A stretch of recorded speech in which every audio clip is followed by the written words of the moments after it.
Hey guys, so in this video today, I'm going to go ahead and teach you how you can go ahead and add a friend on Steam. So it's really easy to do on the PC version of Steam, so let's get right into it. Now, when you open up Steam, it should look something like this. Now, you're going to want to head over to the top over here and click on the Friends tab. Now here, you're going to want to click the option that says Add a Friend.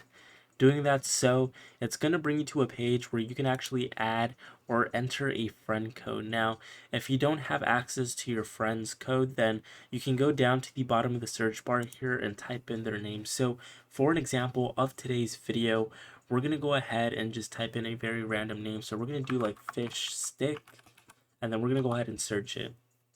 Now, when you do that, it's going to give you all of the available names under Fishstick, and basically you can go ahead and add whoever you might think is your friend. So you can add them by clicking the Add as Friend button, and that'll go ahead and send them a request. So that's pretty much it. That's how you add a friend on Steam. I hope you find this video helpful, and if you did, please leave a like, subscribe, and I will see you all for the next one.